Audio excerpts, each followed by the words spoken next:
Scene 2. The Great Awakening. Roll's little brother Huey was laid to rest on a Sunday. The day was gloomy as Roll looked up at the clouds that hung over his head. Roll had been suffering from PTSD for the last 3 weeks since his brother was murdered. This was all his fault. Roll couldn't help but to think to himself as he twiddled his thumbs together as Pastor Tony Watkins wrapped up the ceremony with a powerful message that Roll felt deeply in the pit of his stomach. Pastor Watkins concluded by saying, "Through death there is a resurrection, and although Huey Caesar Rankin' physical body is not here with us, no longer his spirit lives with us forever." That young man had dreams, and one of his biggest dreams was to become the middleweight champion of the world. A dream so big can't just die. To Huey's father, Roll Rankin Sr., who could not be here with us today, but sent us his love and his respects. To Faye Rankin, the older sister of Huey, and last but not least to Roll Rankin Jr. Today is a new day. You must stick together, right or wrong, and don't blame anybody for what took place on that fateful night. As I conclude this message, Roll, you must achieve what your brother was robbed short of. Let today be your great awakening. After the funeral, Roll and Faye tried to duck through the crowd and make their way towards the exit.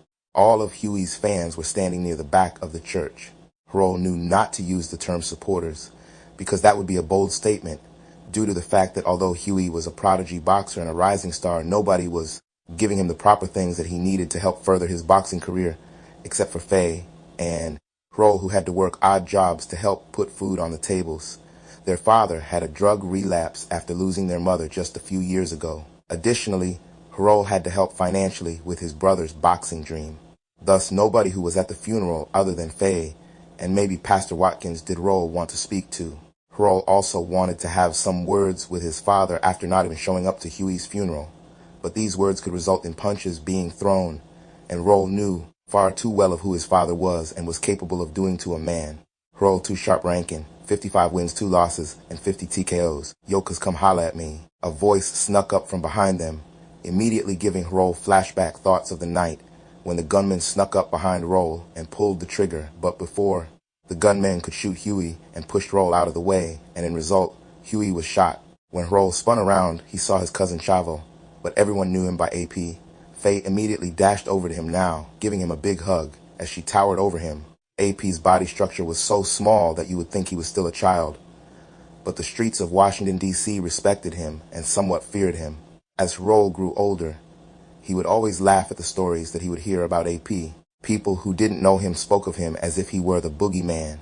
But Faye, Roll, and Huey grew up with AP, and Roll remembered when they were kids, Huey would beat up AP, and AP was 4 years older than Huey. Here, 'cause here is something to help with the whole funeral, and then some more for you all to pay the bills. I'm sorry I couldn't come as soon as I heard about it. I was in a jam, but I'm here for you all. Now you hear me? AP spoke as if he was speaking to my mother when we were kids, trying to convince her on letting me stay the night at his house. As AP handed Faye a paper envelope discreetly. "Thank you so much, 'cause you always had our back, and Huey really loved you for real." Faye began to break down and cry as AP embraced her again, then said, "Cheer up, sis, it will be okay. I'll be over at your spot in an hour with some food and some drink, okay? But let me chop it up with Roll right quick." Faye agreed and smiled as she made her way out the door and into the midday afternoon street along the sidewalk to wait for Roll. AP immediately got to the point on what he wanted to speak to Roll about. "Yo, I heard what happened that night. I heard it was because Faye had jungle fever and her little white boy was beating on her. Look, whatever beef you had with Cole is dropped." "Got it. You already did what you had to do as her big brother. You knocked him out already. What happened after that is not your fault or his fault. I warned Cole that if I ever saw him or heard that he was messing with Faye, that I would personally make sure he never walks again. Now the reason why I am talking to you is because I heard how swiftly you dropped them dudes that night. Look, I need someone to watch my back. I'm taking this music thing seriously. I'm about to get out the hood and make my money legit. I'm already buzzing for real. I have a meeting with Rock Nation, OPP Records, Def Jam, and MMG next week. I have 2 tours lined up around the East Coast and Midwest, and let's be honest, bro, look how small I am. I can't have nobody grabbing me or pulling my chain. You know, with this new life, I can't be carrying my dog on me." AP then made a hand gesture of a gun. Roll then sized up AP for a moment as he looked at his cousin, who looked as if he just came from an all-white party instead of a funeral service. But before Roll could reply, AP then said, "Bro, yo, look, I ain't never asked you for a damn thing. I have always looked out for the fam. Now, it's time for you to look out for your boy, and I'll make sure you flat out slim. And I'll put some cash in your pockets. One more thing, I know you just lost Huey, but look, I'm your brother now, you hear me? Harold now felt a bit of excitement. This was what he needed. He needed the opportunity just to see something different. He always wanted to travel the world, like how those explorers would, as he would soak in all the details from his history teacher, Mr. Jackson. But now he was actually going to get a chance. So you and Cuz or what? AP asked with a serious look on his face. Harold took a few minutes to respond, not wanting to sound too excited or desperate. Then he spoke in a cool and calm manner. Yeah, I got your back, Cuz, AP instantly responded.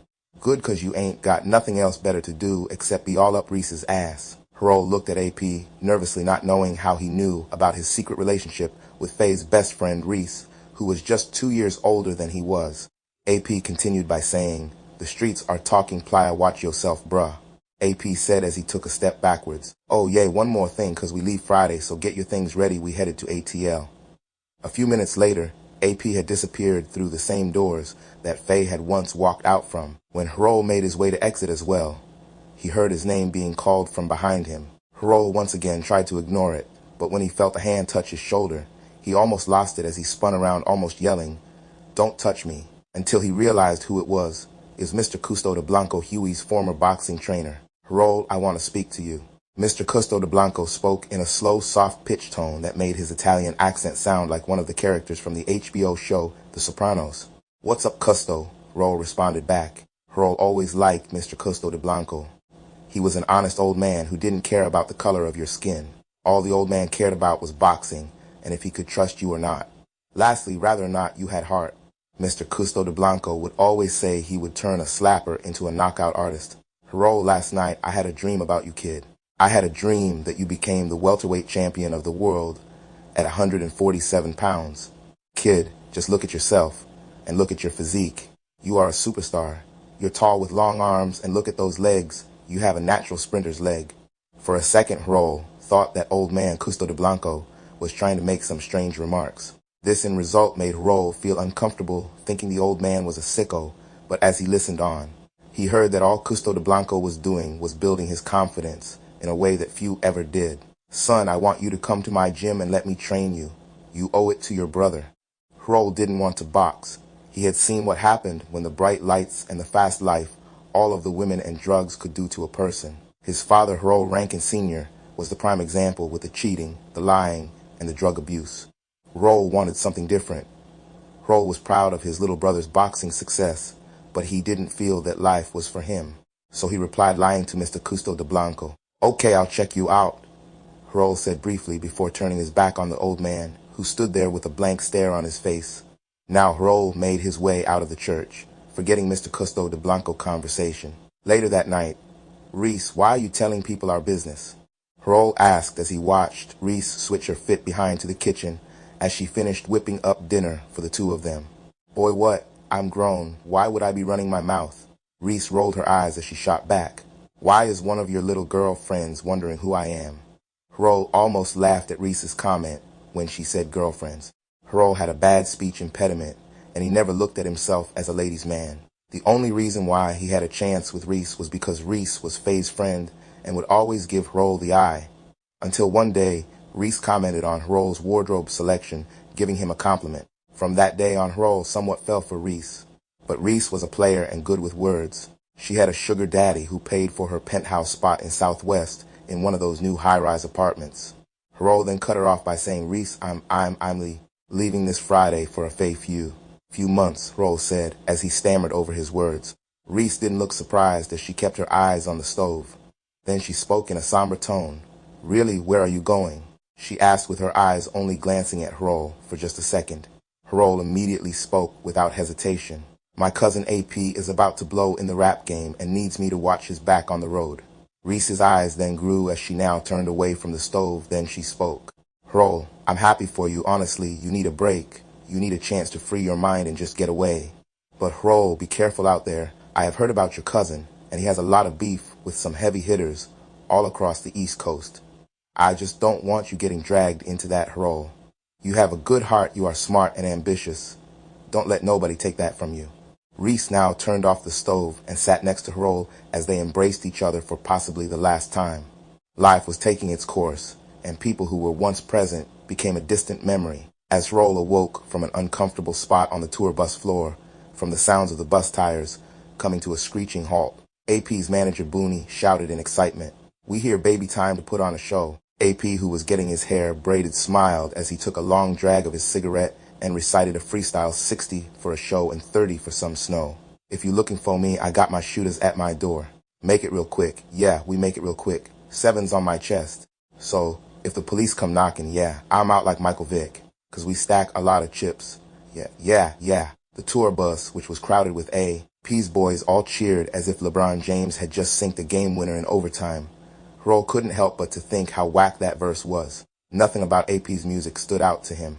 Harold was glad that his cousin was finding success in something other than the streets. But the type of music that AP was making was the same type of music that caused so many of the kids that Harold had grown up with to see the cemetery at an early age. "Man, that was dope," one of AP's Yes Man friends said after the cheering was over. "Memphis, Tennessee, we are in the building," AP said as he made his way to his changing room. An hour later, the entourage were making their way into the 611 Club. AP was scheduled to be the headliner, so he had some time before he had to get on stage. Harold, who wanted to get away from the destruction crew, as they called themselves, wanted to see what his first night on the job would be like. So Harold decided to go watch how other bodyguards handled their artists. Maybe Harold could even meet a few other bodyguards and get some pointers from them. Harold watched from the curtains as R&B star Cookie Lemons, an artist who his sister and Reese loved, performed her hit song Classy is Sassy. Harold watched as the crowd sung her song word for word, and as overly excited fans tried to push their way onto the stage to be with their idol that they loved dearly, as her voice echoed through the speakers with lyrics that mesmerized the crowd. Classy is sassy divas all around the world. It's time to get sassy. Because classy is what? Cookie Lemons said into the microphone, afterwards placed the microphone out in front of her so the crowd could recite her lyrics. Sassy, the 3,000 people who were in attendance all yelled. Harold noticed how terrible of a job her bodyguards were doing, letting fans grab her arms and legs. Twice she almost tripped because a fan wouldn't let go of her foot. Harold, although inexperienced, saw what her bodyguards lacked. Her security team was just a bunch of overweight guys who had no idea what it took to defend somebody with your life. Harold now remembered that he had been doing this type of job since he could remember. Now that he thought to himself, although his sister Faye was 2 years his senior, Harold still had to play big brother. And before Huey passed away and became a boxing star, it was Harold that had to protect him. And last but not least, when Harold's dad would come home drunk and start on his drunken tirades, it was Harold that had to be a bodyguard for his mother, even though Harold knew what could happen if his father landed a single shot on his intended target. The result could be life-threatening. As Cookie Lemons concluded, she waved to the rowdy crowd. An artist like her shouldn't have been at this type of club. The crowd seemed to have more dudes than it did have women. This was the type of crowd that would make the late great Michael Jackson moonwalk back into his dressing room. As Harold watched her closely, Cookie wore an all-black outfit. She had on a Notorious B.I.G. sweater and black jeans sporting black Timberland boots. I guess this was her way of getting into the gangster R&B music scene. Her big medallion necklace, which was a cookie and a lemon, draped around her neck as she made her over to greet some of her fans. Suddenly, in a quick motion, a guy grabbed her into the crowd, snatching her chain. Harold had already had a bad feeling, so he made his way into the audience a few minutes before the whole thing took place. So once it happened, Harold was in the perfect position to stop the guys. As the two guys made their way to the back of the club, Harold trailed behind them. Moments later, the two guys stopped for a brief second, thinking what they should do next. Harold made his move, spinning one of the guys around and landing a solid uppercut to the guy's jaw. The other guy threw 2 wild punches as Harold dodged one, then countered the other one with a tight left cross that landed sweetly on the bridge of the guy's nose. Crack. Harold walked over and grabbed the chain that was shining underneath the club lights on the floor. Now the club seemed to be in shock. Some people continued to point at the direction that Cookie was escorted by her bodyguards, while some people just stood staring in shock over the commotion that had just taken place. But Harold was already making his way backstage. When Harold reached the backstage, there was chaos. Cookie's tough guy boyfriend threatened the club owners and promoters saying he was going to shoot this whole club up if Cookie's chain wasn't brought back to her, while Cookie's entourage were in the middle of a shouting match with her bodyguards. This presented the opportunity for Harol to walk into her dressing room and give her back her chain. When Harol got to the door, he didn't knock because he knew that she wouldn't hear the knock due to the commotion that was taking place outside of her dressing room. So Harol turned the doorknob and opened the door. When he opened the door, he was shocked to see the blonde hair of R&B star Cookie Lemon was gone, as she sported her natural hair out, which was long stains of dreadlocks, and the makeup that had once been plastered on her face was gone as well. Cookie now looked like one of Faye's home girls from off the block. Cookie was reading a book by Sister Sulja and drinking some lemon tea when she looked up. "Didn't I say I needed 20 minutes? Who are you?" she asked with a puzzled look on her face. Harol instantly responded by saying, "Look, I'm not here to bother you, Miss Cookie. I just have something to return to you." Harol removed the necklace from his coat pocket and handed it to her. Cookie's eyes lit up with joy as she stared back at this stranger. Then she said, "Wow, thank you. You must be a real boss. How fast I got this back. Usually it takes rappers a few days to get their chain back, but I got mine in less than an hour." Cookie now began to laugh. Then she got serious and asked, "So how much do I owe you? My manager can send you the cash tomorrow morning." Harol laughed. Although the money sounded nice, Harol didn't do it for the money. He did it because if this was what he was going to be doing for a while, he might as well be the best at what he was going to be doing. Harol then responded, "I don't want anything from you, Cookie. Just take your chain, and I'll be on my way, or maybe an autograph so I can give it to my sister. She's a big fan of yours." Cookie laughed afterwards, saying, "That's it. Better yet, give me her phone number. I'll call her now. I've been looking for some real down-to-earth friends anyway.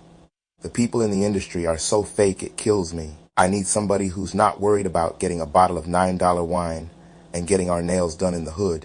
You feel me?" Cookie began to laugh loudly that caused Harol to laugh. A few minutes later, Cookie was on the phone with Faye as Faye yelled for about a minute straight, not really believing her favorite singer was befriending her. Afterwards, Cookie concluded the conversation with Faye by promising to fly her out for her next show in Detroit so they could hang out for the weekend. Cookie then turned to Harol and asked, "So who are you?" Harol immediately responded, "What do you mean?" Cookie then shot back, "Like, what is your name? How old are you? And what brought you here tonight?" Harol, now understanding her question, usually wouldn't be so conversational, but tonight he was with Cookie Lemons for God's sake, and she was asking him questions seeming interested in the words that he had to say. Harol could never imagine, not in a million years, that this could ever happen. "My name is Harol Rankin Jr. Wait."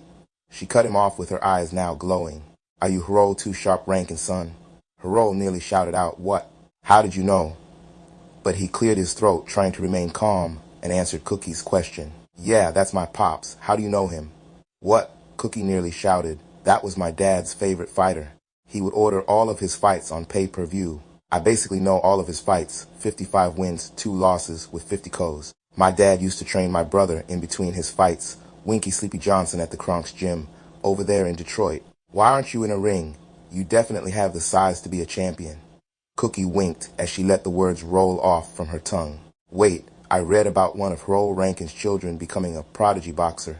Isn't that you?" Cookie asked, mistaking him for his brother Huey.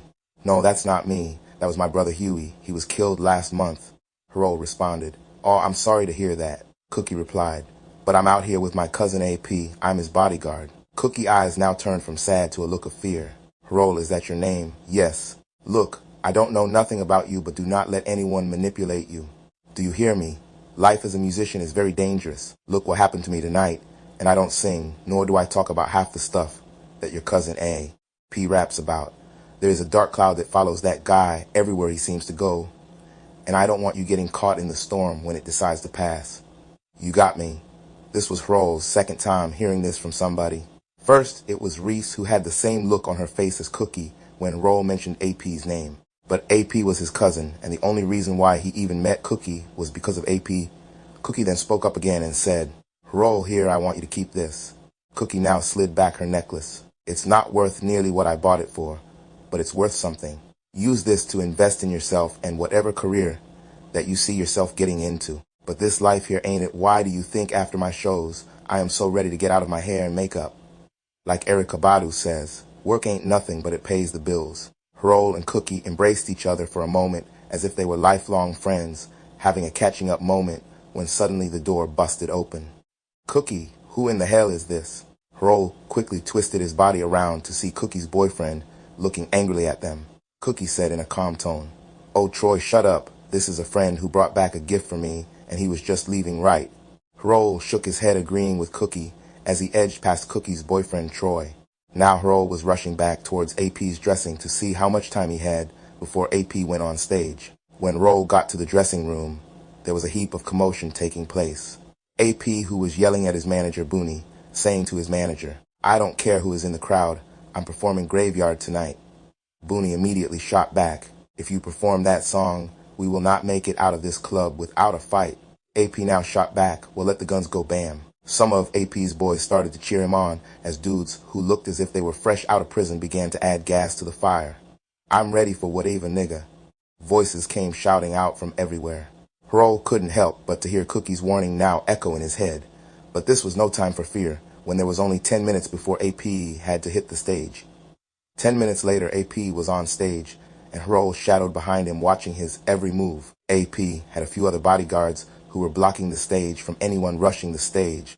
The 3,000 plus people who were all crammed inside of the 6.11 club all repeated AP's song word for word.